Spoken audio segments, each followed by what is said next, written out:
Baik, teman-teman, kali ini kita akan masuk pada topik tentang norma dan perundang-undangan. Ini sebenarnya rangkaian dari materi-materi sebelumnya, dan seperti yang saya sampaikan, materi yang, akan dibahas tidak terlepas dari materi yang sebelumnya. Pun untuk materi minggu depan dan seterusnya itu akan saling berkaitan, seperti itu. Nah, hal yang pertama sebelum kita masuk pada perundangan nanti adalah berangkat dari, nilai dan juga norma. Di sini saya akan menunjukkan sebuah video, yang akan teman-teman lihat dan saya berharap teman-teman bisa memperhatikan dengan seksama karena, itu yang akan menjadi dasar di mana kita menentukan sebenarnya makna dari nilai itu seperti apa, seperti itu.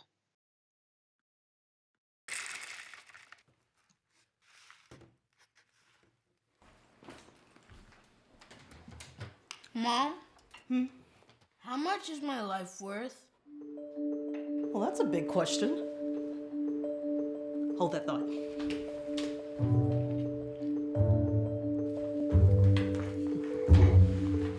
Take this stone and find out how much it's worth. And when you're done, return home. I'll answer that special question for you.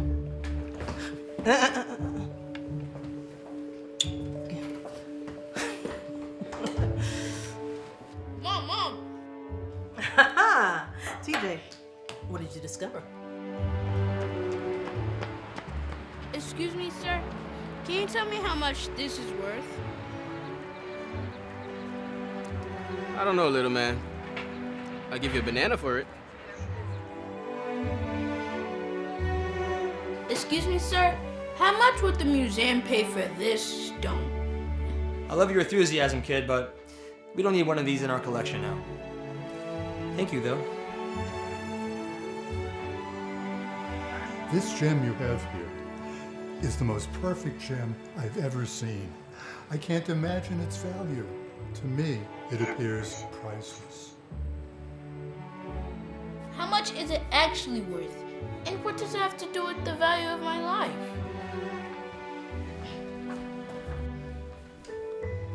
People will value you based on their point of view, their level of information, and their belief in you. But that doesn't change the fact that you are priceless. Remember, surround yourself with people who value you, just like the jeweler valued that gem, with love, care, and affection. Because, baby, you are truly priceless.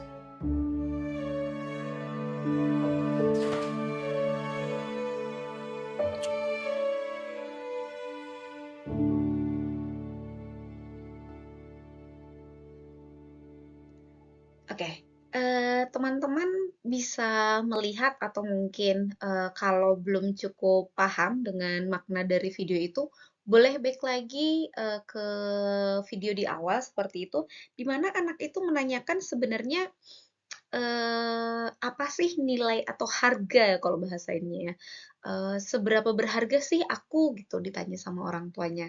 Dan orang tuanya memberikan sebuah benda, itu sebuah perhiasan, di mana benda tersebut kalau teman-teman lihat nanti, itu harga sebuah benda tersebut itu depend on the person, tergantung orang yang melihat. Kalau tadi ada yang jualan pisang, kayaknya harganya cuman sebatas pisang deh gitu. Atau bahkan di tempat koleksi dia bilang, kayaknya, kurang cocok karena kita, belum fit dengan, tempat koleksi kita," seperti itu. Dan ketika ada seseorang yang benar-benar paham, benar-benar mengenali, benda tersebut, dia mengatakan ini sangat berharga, seperti itu. Nah, ini juga akan kita kaitkan sebenarnya nilai itu apa sih, gitu. Mungkin teman-teman bisa merenungkan sendiri, nilai yang dimaksud di sini menurut kalian bagaimana, gitu ya.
Nah, sebenarnya terkait dengan nilai itu banyak sekali yang sudah memberikan pendapat terkait, pengertian dari nilai, di mana salah satunya di sini ada Plato dan Aristoteles mengatakan bahwasanya nilai itu bersifat objektif, teman-teman, bukan subjektif. Jadi dia itu objektif, di mana nilai itu akan melekat pada objeknya dan tidak tergantung pada subjek yang menilainya.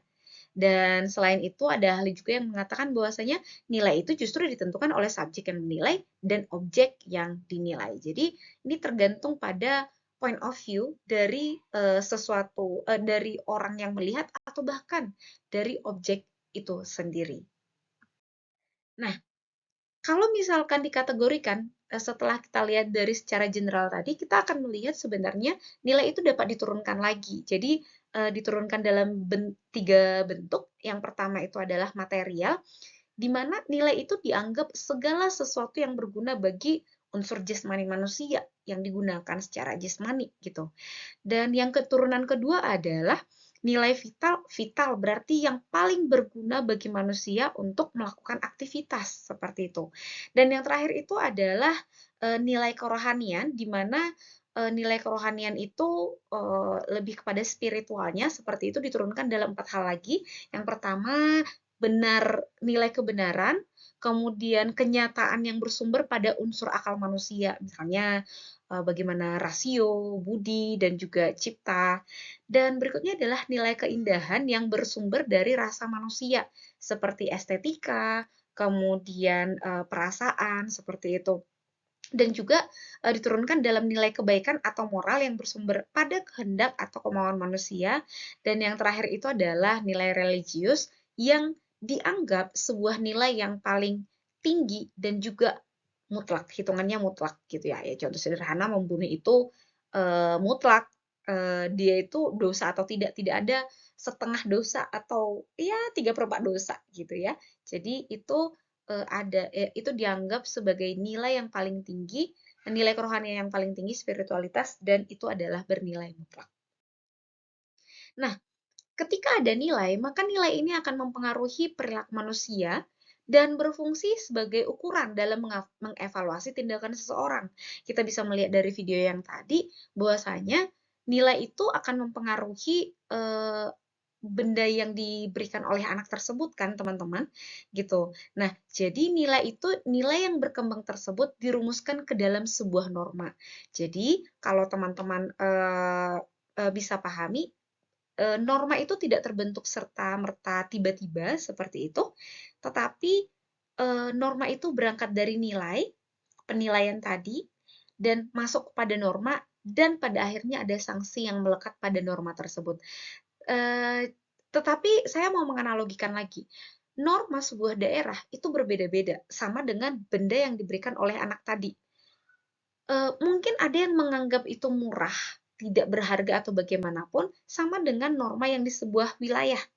Contoh sederhana adalah norma yang berlaku di daerah sebuah lokasi, di daerah Sumba, itu norma kesopanan, seperti itu, sopan santun, memberikan salam itu, Sumba kalau nggak salah ya teman-teman, boleh di cross check lagi, di mana mereka untuk memberikan salam itu adalah dengan cium hidung, seperti itu. Karena itu menganggap sebuah kekeluargaan. Tapi coba, itu kan normanya dianggap sangat berharga sebagai unsur atau bahkan identitas sebuah wilayah, sebagai salah satu perwujudan sopan santun dan keramat tamahan. Tapi coba kita bawa norma tersebut ke Aceh misalnya, yang menganut syariat Islam seperti itu. Di mana di sana bahkan ada yang namanya kanon. Kalau misalkan terlihat di ruang publik saja laki-laki dan perempuan melakukan ya misalnya berpacaran tanda kutip seperti itu saja kadang sudah kena sanksi. Apalagi kalau kita bawa tradisi yang cium hidung tadi ke Aceh. Apa yang akan terjadi? Seperti itu. Apalagi yang melakukan adalah laki-laki dan perempuan. Kalau misalkan dalam norma di Aceh itu adalah itu bukan muhrim, seperti itu, bukan muhrim, dan justru sangat tidak elok dan tidak tepat, bahkan diberikan sanksi ketika norma yang ada di daerah Nusa Tenggara tadi dibawa ke Aceh gitu ya. Jadi sama dengan nilai, norma pun tergantung pada situasi dan lokasi terbentuknya sebuah norma seperti itu, ya. Nah, jadi kita bisa melihat bahwasanya dari nilai tadi terbentuk norma, di mana tujuan norma ini norma itu sendiri ditujukan sebagai upaya untuk mengarahkan manusia sesuai dengan tingkah laku yang harus dilakukan, do and don'ts-nya, apa yang harus dilakukan dan apa yang tidak boleh dilakukan, dan tentu segala sesuatu itu pasti ada alasan tertentu yang akan mendasari norma tersebut. Dan apabila melanggar tentu saja akan diberikan sanksi, baik itu sanksi yang tidak terlalu keras gitu ya, tidak terlalu berat dan atau ringan gitu, sampai pada titik sanksi yang sangat berat. Contoh sederhana adalah norma kesusilaan gitu. Norma kesusilaan di beberapa wilayah, kalau misalkan ada yang apa bahasa ininya ya, kohabitasi atau lebih sering kita dengar adalah kumpul kebo. Ketika ada masyarakat yang melihat kumpul kebo gitu ya, ada beberapa wilayah sanksinya itu bukan hanya sekedar apa namanya, bukan hanya sekedar ada beberapa malah dikawinkan gitu ya, walaupun dalam sudut pandang kekerasan seksual itu sangat tidak disarankan, bahkan itu banyak yang sudah menolak seperti itu. Tapi coba kita lihat masalah hubungan berpacaran misalnya.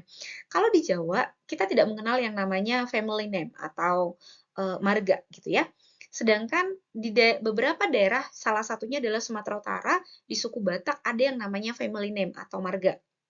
Nah, pada umumnya ketika ada yang berpacaran di Jawa khususnya Jawa Tengah, itu tidak akan begitu menjadi sebuah masalah ketika kedua insan tersebut berpacaran dan mungkin masih ada kekerabatannya gitu ya. Tapi kalau misalkan di Sumatera Utara, khususnya di Batak tadi, ketika saya Nababan misalnya, ada yang marga Nababan, perempuannya marga Nababan, dan laki-lakinya itu adalah Nababan pula. Itu bukan hanya sekedar mendapatkan sanksi, apalagi mereka menikah ya guys, itu tidak hanya sekedar mendapatkan sanksi sosial, tetapi sanksi di adat dan bahkan terkadang itu akan diusir dari daerah. Karena apa? Family name tadi adalah menunjukkan mereka itu masih memiliki kekerabatan yang sangat kuat dan bahkan bisa dikatakan satu darah. Nah, kalau misalkan teman-teman ingat tadi dari pengertian norma itu kan tentu norma itu berkembang karena ada alasan tertentu gitu ya. Nah, alasan contoh yang saya ambil tadi misalnya tadi di sini saya coba ya, di sini saya tulis si laki-lakinya adalah A, marga A, ditambah perempuannya adalah marga A, perempuannya Boru A, ini tidak akan diizinkan. Alasannya apa? Karena akan mengganggu di samping tatanan dan mengganggu yang namanya sering sekali kalau bahasa sekarang gitu yang paling gampang teman-teman ketahui adalah incest, pernikahan sedarah. Dan biasanya anak yang dilahirkan dari yang masih memiliki keturunan yang dekat itu biasanya akan mengalami kelainan kromosom atau Down syndrome seperti itu. Jadi norma yang ada di Batak itu tidak diperkenankan untuk menikahkan marga yang sejenis. Jadi misalnya seperti yang tadi laki-lakinya marga A, perempuannya adalah marga A, Boru A, itu tidak akan diizinkan. Jadi biasanya sanksinya akan jauh lebih berat gitu ya. Nah, norma sosial atau norma yang berkembang di masyarakat itu cukup banyak gitu ya. Yang pertama adalah usage, di mana norma ini fokus pada bagaimana cara melakukan sesuatu dalam hubungan antara individu di masyarakat. Dan Berikutnya adalah ada mood, di mana ini adalah cara melakukan atau membuat sesuatu yang cenderung diikuti oleh orang banyak dalam waktu tertentu. Nanti kita berikan contohnya di akhir, teman-teman. Kemudian ada yang namanya folkways, di mana folkways ini adalah kebiasaan dalam sebuah kelompok folklore gitu ya. Itu biasanya melekat pada sebuah budaya dan tata cara melakukan sesuatu. Contohnya kalau misalkan mau makan, di samping alasan harus cuci tangan dulu sebelum makan gitu ya, itu kan ada alasan biar lebih higienis gitu. Tapi di sisi lain juga lebih menghormati makanan yang yang udah di-serve gitu ya. Kemudian ada mores, di mana ini adalah norma yang dilandasi oleh moral. Contohnya tabu tidaknya, ini tidak langsung dipenjara seperti itu teman-teman. Kalau misalkan eh, hal-hal tabu di masyarakat kan tidak langsung tiba-tiba masuk penjara ya gitu. Nanti itu akan masuk di norma hukum atau perundangan. Kemudian ada pranata sosial, di mana pranata itu berarti rangkaian atau pola yang telah dibekukan atau dilegalkan seperti itu. Dan ini adalah serangkaian dari mores, sikap dan nilai yang mendukung, dan ini menjadi sebuah identitas atau bahkan simbol-simbol dalam sebuah upacara di dalam lokalitas masyarakat gitu. Dan yang terakhir adalah hukum, di mana ini yang lebih general, yang lebih mengikat untuk seluruh masyarakat seperti itu, dan ini dirumuskan secara tegas dan juga bersifat memaksa karena norma inilah yang pada akhirnya memiliki sebuah lembaga yang mengurusi urusan hukum, atau bahasa yang paling gampangnya nanti adalah di teras politika adalah judikatif gitu ya. Nah, norma hukum itu sendiri ada 4 lagi diturunkan teman-teman. Yang pertama adalah norma agama, yang merupakan aturan-aturan yang berupa perintah dan larangan, difokuskan pada orang yang menganut. Contoh sederhana yang kalian tidak perlu pusing-pusing memikirkan adalah, contoh yang paling sederhana adalah bagi teman-teman yang beragama Islam, sudah ada yang namanya larangan dari agama, tidak diperkenalkan untuk makan babi, sesederhana itu. Atau bahkan di Hindu tidak diperkenankan untuk makan sapi gitu. Di dalam Kristen sebenarnya ada juga untuk aliran Advent namanya, itu tidak diperkenankan untuk makan ikan yang tidak bersisik, contohnya lele, itu adalah larangan. Jadi norma agama ini hanya mengikat bagi para pemeluk-pemeluknya saja, seperti itu ya. Jadi pantangan-pantangan itu hanya bersifat spesifik bagi penganut agama tersebut. Kemudian adalah norma kesusilaan, di mana ini yang cukup kuat di masyarakat karena memiliki kekuatan dalam memaksa dan melarang seseorang, baik itu perilaku yang berbuat jahat ataupun buruk, dan itu sesuai hati nurani atau tidak berbuat asusila, itu kan sering sekali kita dengarkan ya. Untuk norma kesusilaan ini jauh lebih berat daripada norma kesopanan. Kalau norma kesusilaan yang tadi contoh sederhana ada kohabitasi atau kumpul kebo, itu sudah masuk ke kesusilaan. Tapi kalau misalkan norma kesopanan adalah aturan hidup tentang tingkah laku yang baik dan buruk, patut tidak patut, dan juga ini berlaku di sebuah lingkungan atau komunitas masyarakat tertentu.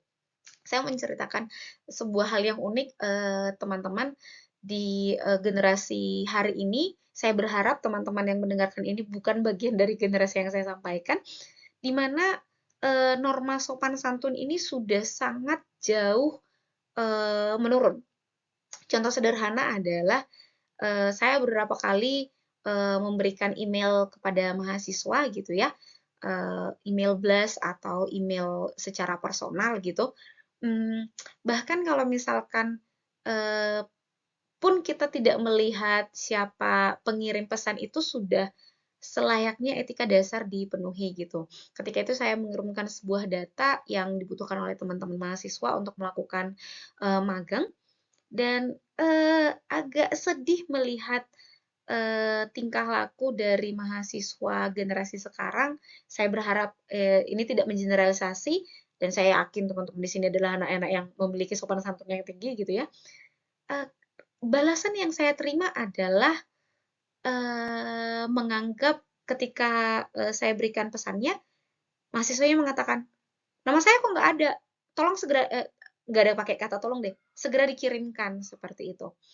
Mmm, Menurut saya sudah sepantasnya kita mengucapkan salam terlebih dahulu, siapapun pengirimnya bahkan mengucapkan terima kasih terlebih dahulu gitu. Atau bahkan pun kalian tidak tahu itu lebih senior atau lebih junior atau bahkan ya sudah tertera sih yang mengirim siapa gitu ya. Eee, Sudah sepantasnya teman-teman sopan santun itu bukan membuat kalian semakin merasa direndahkan, enggak, justru ketika kalian semakin sopan, itu menunjukkan value dari teman-teman. Semakin bagus berarti attitude yang sudah terbangun di dalam, diri teman-teman gitu ya. Jadi, seperti yang saya sampaikan memang norma kesopanan itu tidak terlalu memaksa, tetapi ya tidak patutnya sih. Contoh sederhana di kelas saya tidak boleh menggunakan yang namanya crop top bagi perempuan. Ya mungkin, secara estetika, oh itu cantik, keren gitu, anak anak gaul hari ini gitu ya. Tapi itu sepertinya tidak patut, digunakan di ruangan kelas. Atau yang paling gampang, sapu itu pada prinsipnya adalah bersih. Tapi elokkah atau patutkah sapu itu diletakkan di atas meja atau dia diletakkan di atas kasur itu sama-sama bersih keduanya gitu. Tapi ketika itu ditempatkan di tempat yang salah itu masuk ke patut tidak patut gitu ya. Jadi tadi saya ulangi dari norma agama yang spesifik, kemudian norma kesopanan yang tidak mengikat atau setegas norma kesusilaan, dan ini yang terakhir adalah masuk ke norma hukum. Di mana norma hukum ini adalah aturan yang dibuat oleh lembaga negara yang berwenang. Lagi-lagi yang saya highlight di sini adalah lembaga negara yang berwenang yang mengikat dan tentu sifatnya memaksa, dan ini upaya untuk mewujudkan keamanan dan ketertiban di masyarakat gitu ya. Nah, setelah teman-teman melihat dari perkembangan nilai, kemudian masuk ke norma, dan dari norma ada sanksinya, kita akan masuk ke hukum dan perundangan. Kalau melihat dari penggolongan hukum, teman-teman, sebenarnya bisa digolongkan dari dalam 6 golongan gitu ya. Yang pertama, tentu saja dari wujudnya, apakah itu tertulis atau tidak tertulis gitu ya. Yang tidak tertulis paling sederhana adalah norma-norma tadi, tidak ada itu tiba-tiba dilarang tidak menyapa orang tua misalnya, dilarang kalau di sini bisa manggil orang tua dengan nama nggak sih teman-teman? Ya tentu saya itu dianggap kurang sopan ya gitu. Nah itu tidak tertulis teman-teman, tapi ada juga yang tertulis. Contoh sederhana, sebelum kita masuk ke perundangan di masyarakat juga sudah ada kok yang tertulis gitu. Di beberapa daerah saya nggak tahu di Jawa Tengah ya. Kalau misalkan di Batak gitu ya, saya kebetulan orang Batak, suku Batak, itu juga ada yang tertulis gitu. Kemudian dalam penggolongan secara ruang, ya tentu saja ada yang tingkat lokal, nasional, dan juga internasional. Untuk penggolongan lokal, nasional, dan internasional ini, kalau misalkan kita lihat, yang paling tertinggi itu adalah nasional. Loh, kenapa nggak internasional, Bu? Karena kalau misalkan kita lihat, dalam penggolongan hukum secara internasional, itu tergantung bagaimana sebuah negara atau nasional mau mengadopsi atau tidak. Contoh sederhana, Indonesia belum meratifikasi yang namanya tentang konvensi refugees. Refugees. Apa itu refugees? Bentar, bahasa Indonesianya apa teman-teman? Refugees itu adalah pencari suaka. Pengungsi. Mantap, benar, pengungsi. Nah, jadi Indonesia belum meratifikasi yang namanya konvensi tentang refugees.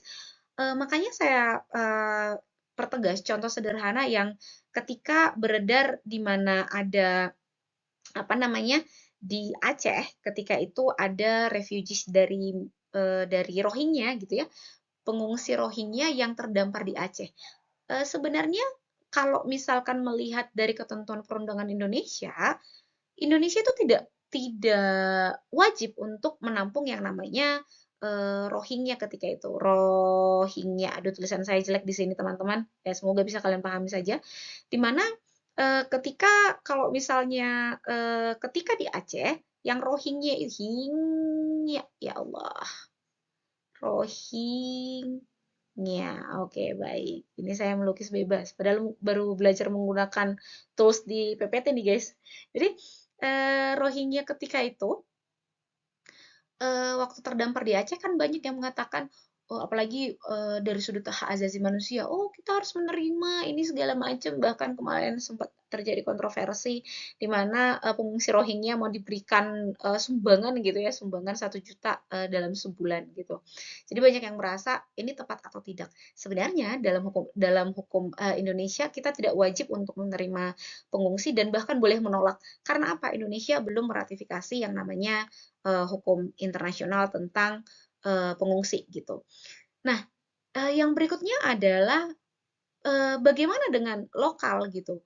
Berbicara mengenai lokal, lokal ini harusnya tunduk kepada nasional. Saya berikan contoh. Di Sumatera Utara, lagi-lagi saya bawa Sumatera Utara, ada pernah kejadian, teman-teman bisa nanti googling tentang kasus ini, di mana ada sebuah kasus di apa namanya di Sumatera Utara di Karo itu apa? Kabanjahe gitu ya.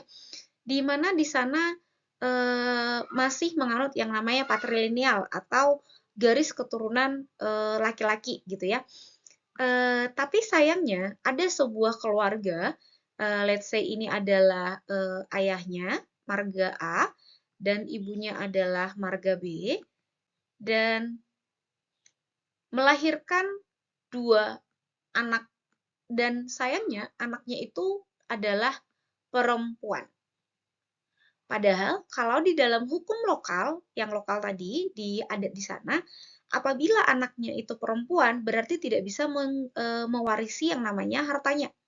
Jadi semua harta tidak diperkenankan diwarisi oleh perempuan. Jadi suatu ketika ayah dari kedua orang tuanya sih lebih tepatnya. Kedua orang tuanya dari si perempuan itu, namanya let's say ini adalah perempuan P gitu ya, meninggal. Jadi ketika itu orang tuanya meninggal, akhirnya paman dari omnya lah, biar lebih gampang ya, omnya itu meminta si perempuan ini, si anak ini untuk memberikan seluruh harta warisan dari ayah ibunya. Karena secara adat apabila ayah ibunya meninggal, semua harta warisan itu akan jatuh ke tangan pamannya gitu. Dan anak ini tidak setuju karena bayangkan dia anaknya yang harusnya mendapatkan harta itu dianggap tidak legal sesuai dengan hukum adat karena dia perempuan. Oleh karena itu, akhirnya perempuan itu melakukan yang namanya apa namanya, membuat delik aduan ke pengadilan waktu itu. Jadi dia meminta bantuan negara untuk hadir dalam kasus ini karena dia menganggap lokal ini sudah tidak dia itu sudah sangat merugikan dia gitu, walaupun itu masuk perdata sih harusnya gitu ya. Jadi singkat cerita melalui kasus ini akhirnya perempuan itu memenangkan sengketa tersebut karena omnya itu memang secara adat sah untuk apa namanya, untuk mendapatkan harta warisan tersebut, dan idealnya memang akan mengangkat anaknya tersebut, si perempuan tadi, untuk dianggap sebagai anak angkatnya, tetapi dengan catatan semua harta warisan akan masuk kepada omnya. Dan kebetulan pula orang tua dari perempuan itu adalah orang berada. For information, di Kabanjahe itu ada sumber bumi yang sangat melimpah dan di sana banyak banget orang kaya guys gitu ya.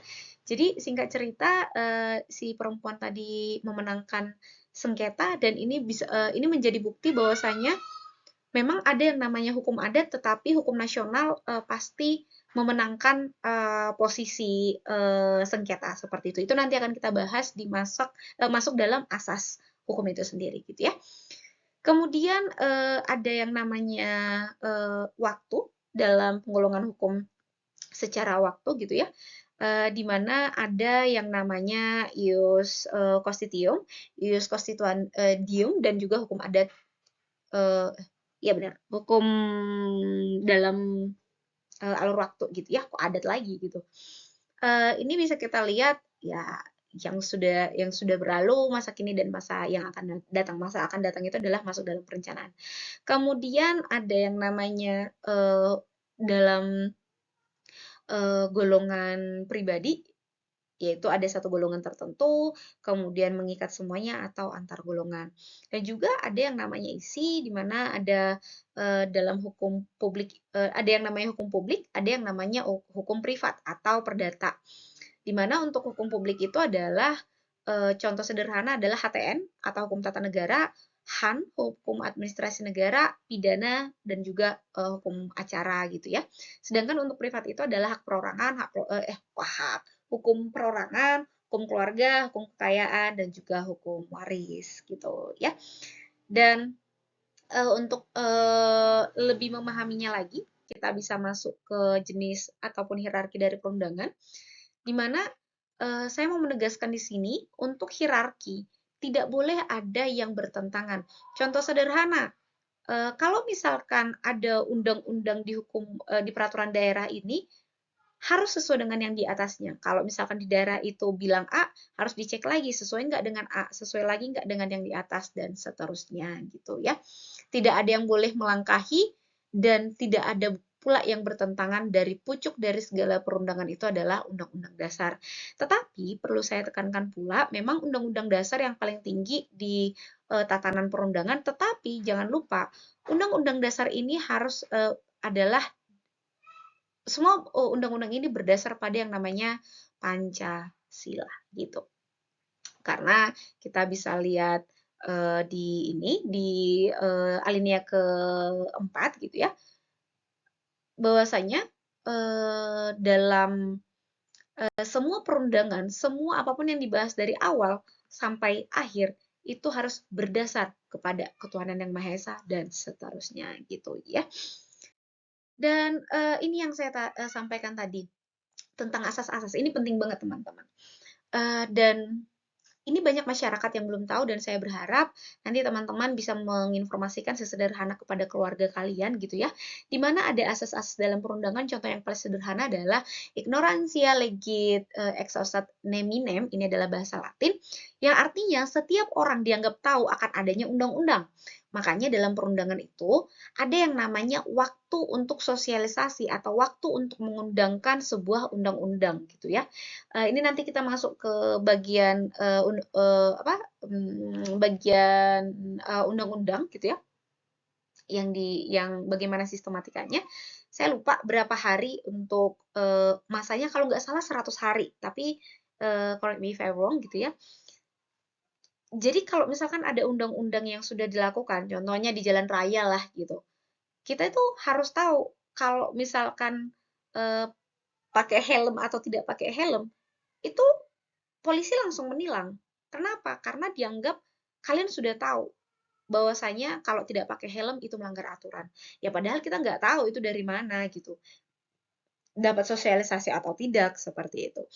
Makanya dalam asas ini, kalau misalkan kalian nanti bisa googling, ada yang namanya pencurian kakao gitu, pencarian kakao Nenek Minah kalau nggak salah namanya. Jadi Nenek Minah ini awalnya itu dia di dekat rumahnya itu dia cuma ngambil beberapa kakao yang dianggap jatuh, oh ini ya dianggap mungkin rezekinya gitu ya. Ternyata itu sudah masuk pada teritorialnya sebuah perusahaan.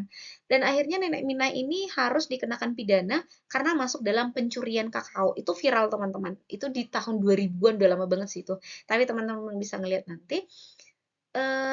Nenek Minahnya itu bilang, maaf, saya minta maaf banget. Saya nggak tahu kalau misalkan kakao itu punyanya perusahaan itu. Saya kira itu di jalan saya ambil, ya sudah saya bawa pulang. Ternyata saya dituntut dan bahkan dianggap sebagai pencuri gitu ya. Dan kena pidana di ini kok, di hukum masuk dalam pidana kok dia.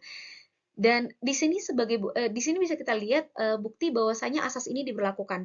Ketika masuk di pengadilan, teman-teman, kita dianggap sudah tahu tentang adanya undang-undang tersebut gitu ya. Kemudian ada yang namanya lex posteriori, derogat legi priori, di mana hukum yang terbaru mengesampingkan hukum yang lama, yang artinya contoh yang sederhana adalah undang-undang apa ya yang baru ya teman-teman? Undang-undang PPKS. Jadi sebelumnya tentang kekerasan seksual itu hanya diatur dalam hukum nanti masuk spesialis deh itu. Sorry. Kita ambil sebentar, saya sambil googling. Saya mau memastikan tentang otonomi daerah. Itu otonomi yang baru tahun berapa ya? Sebentar ya teman-teman. Undang oh,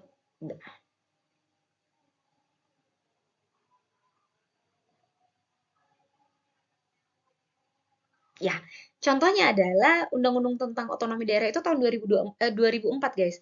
Jadi Undang-Undang nomor 32 tahun 2004 itu udah lama banget. Makanya ada yang namanya revisi undang-undang, dan yang terbaru itu adalah Undang-Undang nomor 23 tahun 2014. Jadi 10 tahun kemudian baru ada pembaruan atau revisi dari undang-undang lama. Jadi undang-undang yang ada sebelumnya itu dikesampingkan oleh undang-undang yang baru. Dan apabila ada peraturan-peraturan yang baru yang sudah berubah dari 2004 ke 2014, maka undang-undang yang diberlakukan adalah undang-undang yang baru ditetapkan, itu 2014 seperti itu.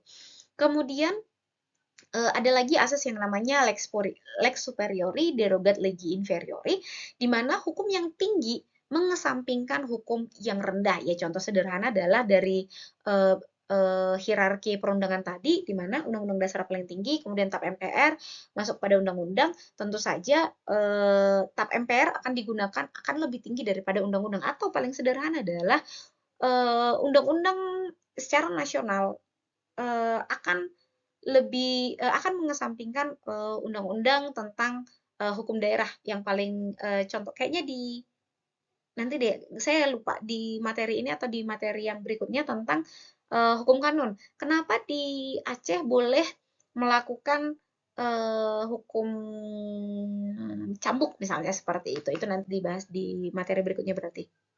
Nah, itu adalah lex superiori derogat legi inferiori.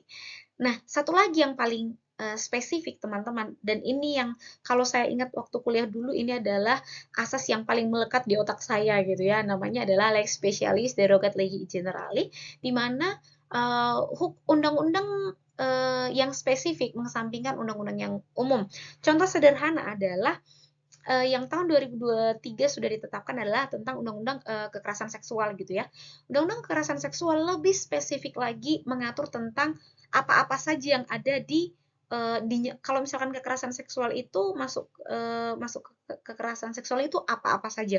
Mulai dari catcalling itu sudah masuk, seperti itu. Pelecehan seksual itu catcalling, kemudian pemaksaan seperti itu.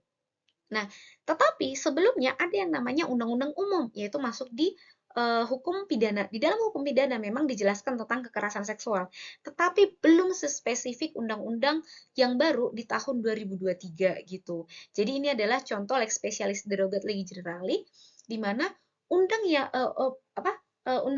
yang besar yang umum itu idealnya ada undang-undang yang lebih spesifik untuk mengspesifikasi pelanggaran-pelanggaran tersebut. Karena kalau misalkan di hukum pidana semua, kalau teman-teman nanti ada waktu, lihatlah tebalnya hukum kitab undang-undang hukum pidana itu tebalnya segini gitu. Belum lagi BW itu adalah bergelik wetbook, itu nggak sih bahasanya, itu hukum perdata. Itu tebalnya segini. Bayangkan kalau misalkan tidak ada undang-undang yang spesifik, contohnya tadi tentang kekerasan seksual, atau undang-undang tentang kesehatan, atau undang-undang tentang narkoba, tipikor gitu ya. Wah, nggak tahu lagi tebalnya semana gitu. Kayaknya serumah atau sekampus berlantai-lantai pun akan mabuk pada akhirnya hakimnya. Makanya ada undang-undang yang menspesifikasi terhadap sebuah bidang. Itulah yang biasanya digunakan untuk untuk tuntutan di peradilan menggunakan lex specialis derogat legi generali gitu ya. Nah, dalam membuat perundangan itu siapa sih sebenarnya yang membentuk perundangan di Indonesia? Yang paling gampang diingat adalah legislatif gitu ya. Legislatif itu siapa ya? DPR gitu. Ya, DPR yang pada 2025 ini akan rame gitu ya, 2025 tentang DPR. Kita tidak akan membahas itu teman-teman. Kemudian ada yang namanya lembaga eksekutif. Loh, kenapa lembaga eksekutif itu berperan, Bu? Ya, walaupun nanti kita akan bahas di Trias Politika, intinya antara legislatif dan eksekutif dan legislatif ini akan saling berhubungan satu sama lain. Kenapa? Karena eksekutif akan memberikan pengajuan untuk dibahas di DPR atau di legislatif. Tetapi lembaga legislatif apabila telah selesai membuat perundangan, maka harus minta persetujuan dari si eksekutif seperti itu. Jadi ini adalah simbiosis mutualisme gitu. Jadi saling membutuhkan satu sama lain, tidak terlepas gitu ya.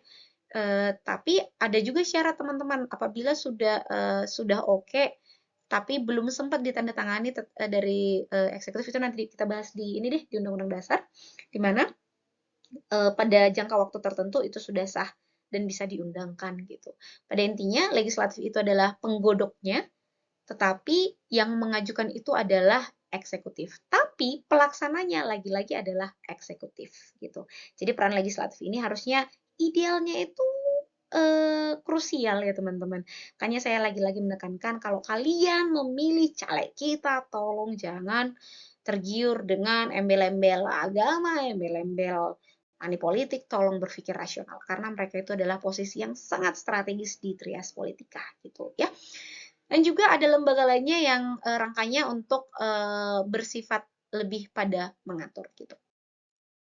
Kemudian dalam proses pembuatan perundangan tadi ada dari pengajuan usulan ini dari eksekutif gitu ya. Pembahasan itu di legislatif tapi biasanya mengundang sasaran, contohnya tentang undang-undang tentang kesehatan ya tentu saja diundang untuk staf ahli, praktisi ahli sesuai dengan undang-undang yang akan dibahas, kemudian ada pengesahan dan ada pengundangan serta pemberlakuan. Nah, teman-teman, karena ini sudah cukup panjang, ini sudah hampir 40 menit, teman-teman saya minta untuk bisa menganalisis ini gitu ya, masalah pergeseran norma dan juga hukum yang berlaku di Indonesia. Yang pertama, teman-teman coba analisis norma yang berkembang di negara lain, tapi menurut Anda idealnya itu diterapkan di Indonesia. Contohnya, ini contoh ya guys, nggak boleh dicontoh, nggak boleh tiba-tiba itu diambil. Contohnya, kayaknya Bu, norma yang ada di Jepang deh Bu. Kalau di Jepang itu kayaknya mereka tidak boleh terlalu berisik gitu. Karena kalau misalkan ada berisik sedikit pun, ada dua pilihan, biasanya ditegur sama tetangga atau enggak langsung polisi yang turun tangan. Contohnya. Kenapa? Oh, menurut saya Indonesia ini sudah terlalu berisik. Contoh, itu contoh ya guys ya, gitu.